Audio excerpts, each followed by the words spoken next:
o campus está no ar. No programa de hoje, vamos mostrar o mercado de trabalho e as dificuldades de acesso dos portadores de deficiência em uma cidade nada maravilhosa. Romper a barreira da exclusão e auxiliar alunos portadores de necessidades especiais nas atividades acadêmicas. Esse é o lema do projeto Rompendo Barreiras da UERJ. O projeto Rompendo Barreiras é um projeto de extensão aqui da Faculdade de Educação da UERJ. Ele funciona como um apoio a pessoas portadoras de necessidades educativas especiais, facilitando a permanência dessas pessoas dentro da universidade. Nós atendemos uma média de 50 atendimentos por mês, mas nós temos pelo menos uns 4 alunos em diversos cursos que têm deficiência visual, por exemplo. Tem alguns alunos com deficiência auditiva, alguns alunos que usam cadeira de rodas, então a gente auxilia nessa questão de acesso, facilitação do acesso e trabalhando sempre junto à prefeitura para melhorar as nossas instalações. Porque você sabe, a gente precisa de banheiros adaptados, precisa de guias nos corredores para facilitar o acesso, explicar, por exemplo, para os funcionários, para os vigilantes, como lidar com essas pessoas, a maneira adequada, a maneira correta de encaminhar essas pessoas para os locais onde elas querem ir. Então, isso tudo é um trabalho que a gente tem feito. Nesses 20 anos do projeto, muitos alunos foram beneficiados. Na Faculdade de Comunicação, Anselmo Ramos é um exemplo. Eu fiz estágio aqui, nesse local que a gente está agora, que é a Web Rádio da UERJ, e fiz muitos amigos e me cresci bastante como pessoa, vendo que as pessoas, nem toda pessoa que não é deficiente, ela acha estranho um deficiente. Eu achei isso muito legal. E com relação à adaptação, ela foi... o setor foi se adaptando a mim. E tem até uma rampa que dá acesso aqui à Web Rádio, que foi montada depois que eu cheguei. O aluno de Direito, Charles de Souza, é bolsista do projeto e reconhece a importância desse acompanhamento nos estudos. O Rompendo Barreiras eu conheci em março de 2005, eu vim estudar no Rompendo Barreiras para fazer um curso de Braille para adultos, que eu fiquei cego com 20 anos, e comecei a fazer o curso lá. Aí eu conheci pessoas que são deficientes, assim como eu, que fazem faculdade aqui, estudam aqui, tipo o Alan Truta, que já era do direito. Eu sempre quis fazer direito, até porque a justiça é cega, eu também, né? Então era um sonho. Aí eu comecei a estudar lá no Rompendo Barreiras, eu trazia o material, e esses graduandos, que são de várias faculdades distintas, né? Letras, história, começaram a me ajudar com relação a isso. Eu chegava aqui cedo, estudava. E quando foi no final do ano, eu prestei vestibular para a UERJ e prestei para a FRJ. Eu passei para as duas casas, né? Passei para a FRJ, mas com certeza a UERJ, por ser a melhor do Brasil em direito, eu fiquei aqui na UERJ até pela estrutura que o Rompendo Barreiras oferece, que é essa ajuda pedagógica, de você chegar lá, ter alguém para ler para você uma leitura presencial, uma leitura gravada, com relação à prova descer alguém aqui para te ajudar, ter os computadores com 2 Vox, tem todo esse suporte que apesar de não ter todo o carinho que o Rompendo Barreiras merece, mas tem um suporte, tem atenção, tu pode chegar lá com um caderno, tinha copa de caderno de colega, aí o pessoal faz aquela gravação para você também, então tem aquela ajuda, e também, mesmo eles não sabendo direito, que não é a matéria que eles fazem, mas procuram nos ajudar, lendo livros, doutrina, pesquisa em sites, né, que alguns sites não são acessíveis. O próprio site do Supremo Tribunal Federal não é um site acessível. Então eu tenho que pegar alguma jurisprudência, alguma súmula lá, aí eles me ajudam com relação a isso. Então, realmente, eu tenho muito apoio no Rompendo Barreiras. Mesmo com rampas e elevadores que facilitam a locomoção, a universidade não está totalmente adaptada.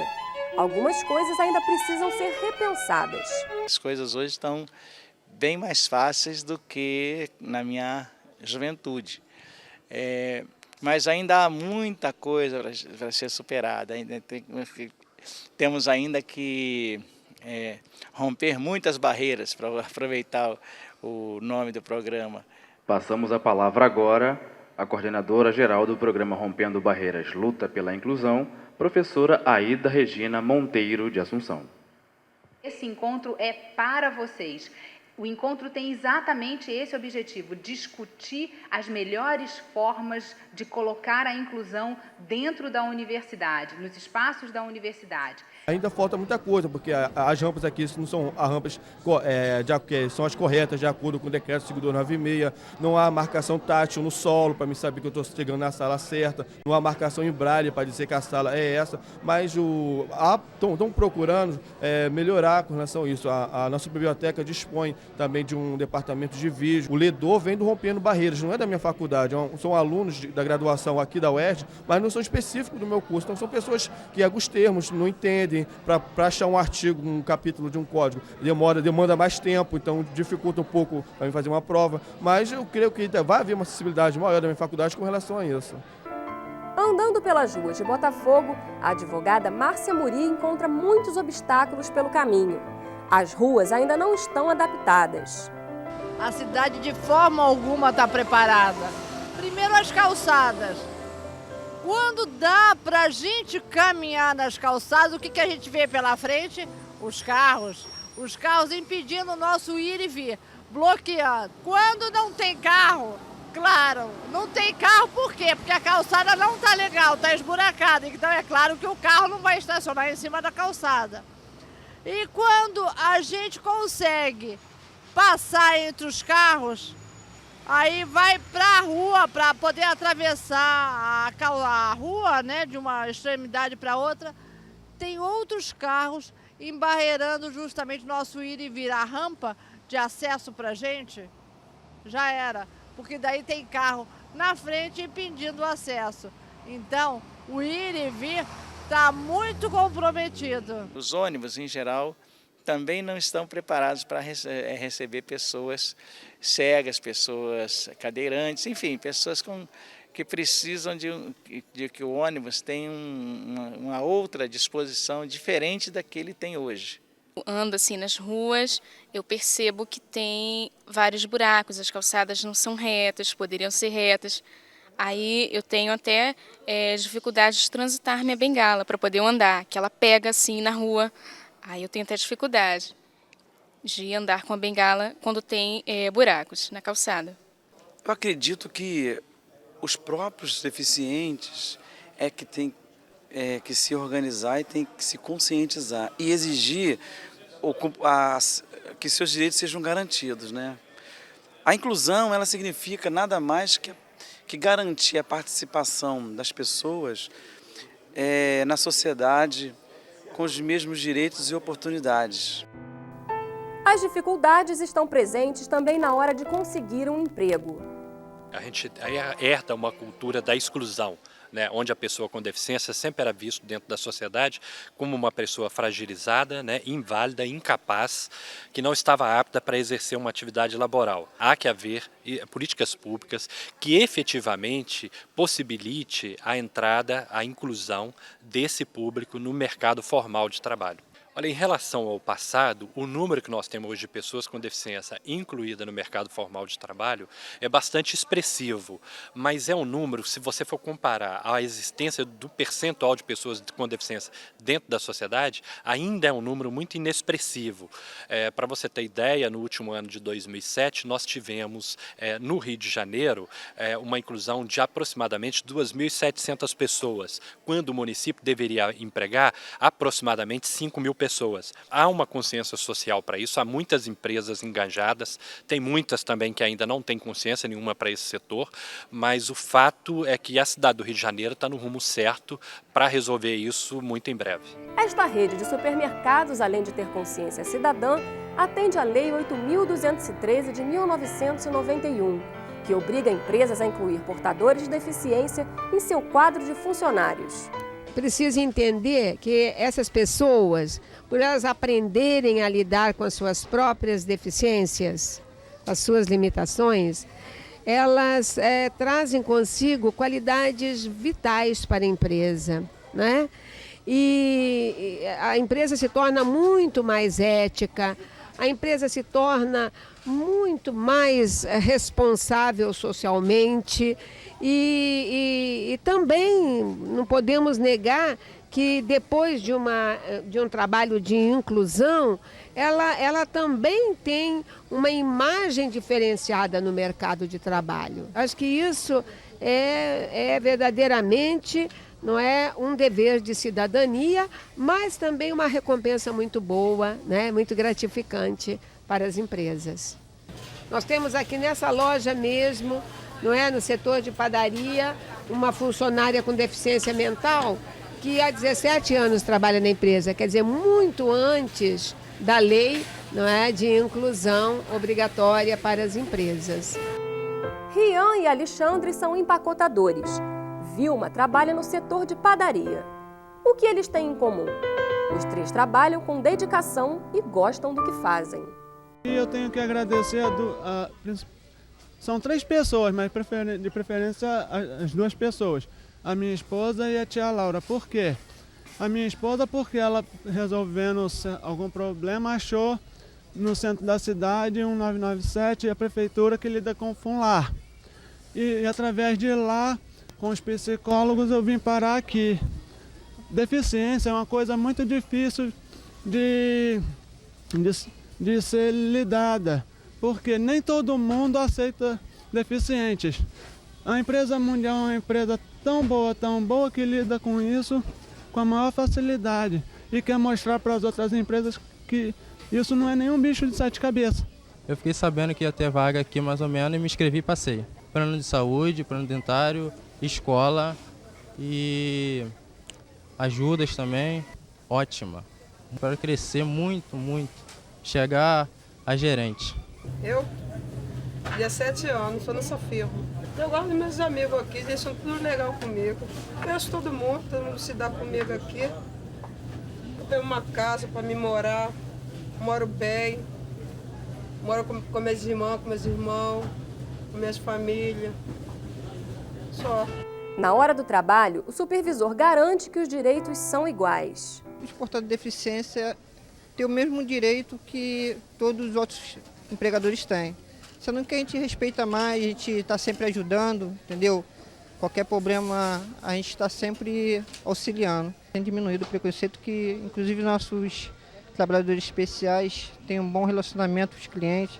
Os clientes gostam muito deles. Quando eles não estão na loja, os clientes perguntam, cadê nossos amigos? E, graças a Deus, está correndo tudo bem com nossos especiais, que são muito bons funcionários. Porque não é só incluir, eles têm que se integrar ao trabalho. E o que a gente vê aqui na empresa são essas pessoas, elas estão integradas, elas não se sentem discriminadas, elas não são diferenciadas em nada. Todos os deveres e todos os direitos são garantidos para elas, não é? Mesmo conquistando cada vez mais respeito e espaço na sociedade, para os portadores de deficiência ainda é difícil vencer as barreiras do preconceito. As pessoas, elas têm muita dificuldade, no geral, muita dificuldade de aceitar quem é diferente, né? E a pessoa com deficiência, ela perpassa por todas as áreas da sociedade. Existem mulheres com deficiência, negros com deficiência, idosos com deficiência, crianças com deficiência, né? Ricos com deficiência, pobres com deficiência. Na hora que a pessoa vê um deficiente na rua, eu que trabalho, sou conselheiro nacional da pessoa com deficiência, quando a pessoa me vê na rua para atravessar, numa calçada para atravessar uma rua, a pessoa vai ver assim, olha lá o ceguinho para atravessar a rua. Esse preconceito ainda, né, essa é a grande barreira que a gente tem que transpor, que é a barreira atitudinal, é o olhar sobre o outro. O preconceito é uma coisa cultural e que está muito arraigada na sociedade. Todos nós, de certo modo, temos preconceito contra alguém ou contra alguma coisa. É muito difícil. Por isso eu costumo dizer o seguinte, enquanto houver uma pessoa discriminada, uma pessoa qualquer, todos nós seremos discriminados. É preciso que a gente consiga quebrar realmente com essa atitude da discriminação, que é uma atitude que está muito arraigada no ser humano. À medida que as pessoas vão se conscientizando dos seus direitos e exigindo em juízo, isso vai mudando, né?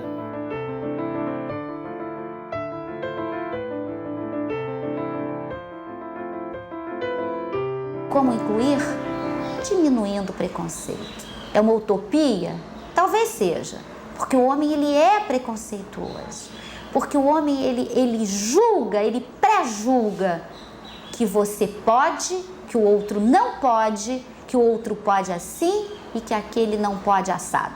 Então, nós temos que lutar sim por oportunidades, abertura de oportunidades. E a maior abertura de oportunidades é através da educação. Então, nós queremos sim uma educação de qualidade, uma educação que acolha a todos igualmente, igualmente no sentido de oportunidades.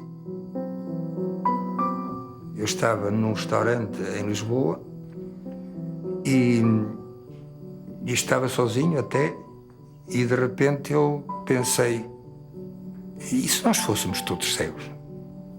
E depois, praticamente no segundo seguinte, eu estava a responder, eu respondi a esta pergunta que tinha feito. Mas nós estamos realmente todos cegos.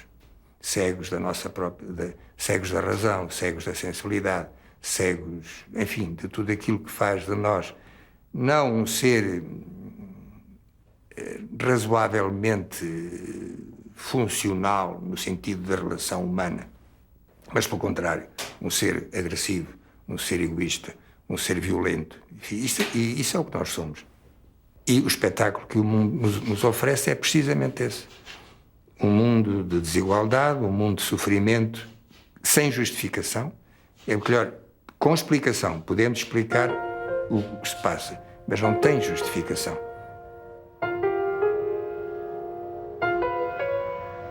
Tinha estado com os olhos abertos sempre, como se por eles é que a visão tivesse de entrar e não renascer de dentro. De repente disse, parece-me que estou a ver.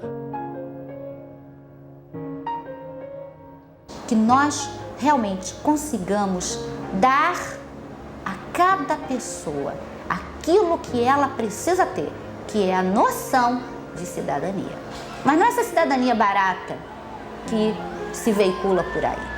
É uma cidadania de fato, de você ter direitos assegurados, você ter oportunidade de crescer. Nós temos que dar ao homem a oportunidade de crescer. E por isso a educação é a base de tudo. E o Campus de hoje fica por aqui. A gente se encontra na semana que vem. Até lá!